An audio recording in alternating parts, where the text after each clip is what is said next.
크리스찬의 쉿, 콰이어트 타임.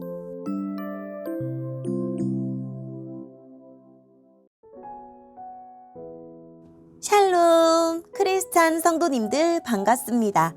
오늘의 본문은 마가복음 6장 14절부터 29절까지의 말씀입니다. 본문의 제목은 세례 요한의 죽음입니다. 본문을 읽기 전에 어떤 내용인지 요약본을 먼저 읽어드릴게요. 제자들의 복음 전도로 예수님의 소문이 확산되자 헤롯은 자신의 불의한 결혼을 지적하다가 참수당한 요한이 살아나 예수 안에서 역사하고 있다고 생각합니다. 오늘의 본문 14절입니다. 예수님의 이름이 널리 알려져서 헤롯 왕도 예수님의 소문을 들었습니다. 사람들은 세례자 요한이 죽은 사람들 가운데서 살아난 거야. 그러니까 이런 기적이 그분에게서 나오는 거야. 하고 말했습니다.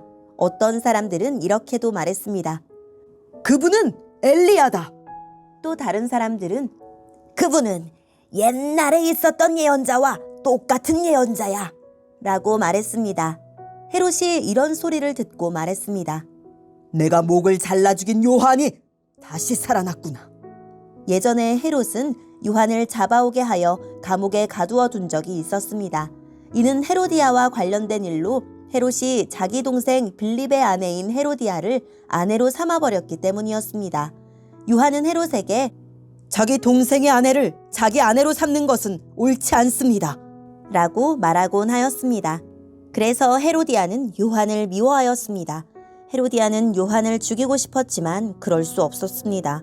그것은 요한이 의롭고 거룩한 사람이란 것을 아는 헤롯이 요한을 두려워했기 때문입니다. 그래서 요한을 살려두었습니다. 요한의 말이 듣기엔 괴로웠지만 그의 말을 즐겨 들었습니다. 그런데 요한을 죽일 수 있는 좋은 기회가 왔습니다. 자기 생일에 헤롯은 고관들과 천부장들, 갈릴리의 귀빈들을 초청해서 잔치를 베풀었습니다. 헤로디아의 딸이 춤을 춰서 헤롯과 잔치에 참여한 손님들을 즐겁게 해주었습니다. 그래서 헤롯 왕이 소녀에게 말했습니다. 네가 원하는 것을 말해라. 그러면 그것을 선물로 주겠다. 헤롯은 네가 무엇을 달라고 하든지 다 주겠다. 내 나라의 절반이라도 말이다. 하고 맹세했습니다. 소녀는 자기 어머니에게 가서 무엇을 달라고 할까요? 하고 물었습니다. 그러자 어머니가 대답했습니다. 세례자 요한의 머리를 달라고 해라. 소녀는 즉시 왕에게 돌아가서 바로 이 자리에서 세례자 요한의 머리를 쟁반에 담아주세요. 하고 요청했습니다. 왕은 매우 괴로웠지만 자기가 한 맹세 때문에 그리고 잔치에 참여한 손님들 때문에 소녀의 요청을 거절할 수 없었습니다. 왕은 곧바로 시위대 군인을 보내 요한의 머리를 가져오라고 했습니다. 군인은 가서 감옥에 있던 요한의 머리를 잘랐습니다. 그리고 쟁반에 담은 그의 머리를 가져와 소녀에게 주었고 소녀는 그것을 자기 어머니에게 가져다 주었습니다. 요한의 제자들이 이 소식을 듣고 가서 요한의 시체를 가져다가 무덤에 묻었습니다. 아멘. 오늘의 본문을 통해 이해할 수 있는 부분은 무엇일까요? 예수님의 이름이 헤롯 왕 귀에도 들어갔습니다. 예수님의 정체를 놓고 사람들마다 세례자 요한이다, 엘리야다, 옛날의 예언자다 하며 의견이 갈렸는데 헤롯은 예수님에 대해 듣자마자 자기가 죽인 세례자 요한이 다시 살아났다고 생각했습니다. 사실 헤롯은 자기 귀에 거슬리는 바른 말만 하는 요한을 잡아 가두기는 했지만 죽일 생각까지는 없었습니다.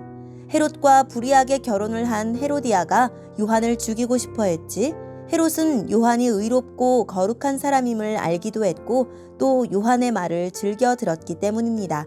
그런데 헤롯의 생일잔치에서 헤로디아가 자기 딸을 이용해서 요한을 죽였습니다. 헤롯은 잠시 망설였지만 양심보다는 체면을 지키는 쪽을 선택합니다. 요한이 바른 말을 하다가 죽었으니 의인이 악인의 음모에 허무하게 희생당한 것으로 보입니다. 그렇지만 이렇게 해서 요한은 예수님이 오실 길을 준비했듯이 죽을 때도 앞으로 의로우신 예수님이 죄 없이 죽임을 당하실 것을 미리 보여주는 역할을 한 것입니다. 오늘의 본문을 통해 알 수 있는 우리 예수님은 어떤 분일까요?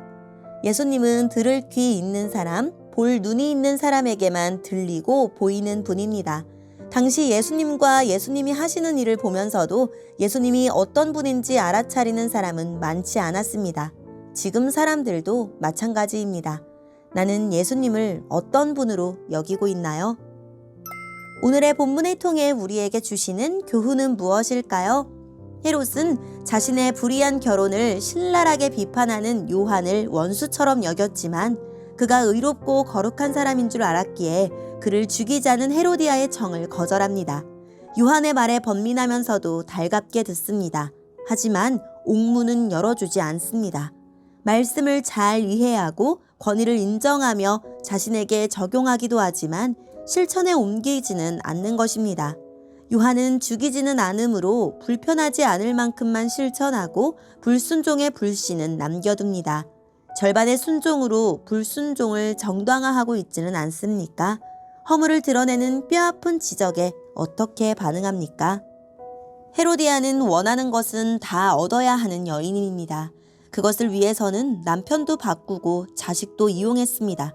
그것을 방해하면 선지자도 죽였습니다.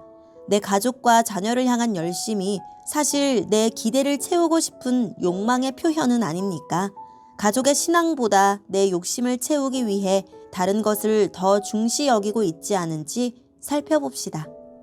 말씀이 내 속에서 역사하도록 허용하지 않고 가둬두면 언젠가 그 말씀을 아예 무시하게 될 것입니다. 미안함과 부끄러움이 회개는 아닙니다. 죄와 단절하고 떠나지 않으면 그 죄가 나를 가두고 지배할 것입니다. 오늘의 본문을 통해 각자에게 주시는 성령 하나님의 음성에 귀를 기울이며 살아계신 하나님, 세례자 요한처럼 불의한 일을 불의하다고 말할 용기를 부어주세요 라고 기도하고 오늘도 말씀을 붙들고 승리하는 하루를 살아냅시다. 여기까지 크리스찬의 쉿 콰이어트 다이 이었습니다.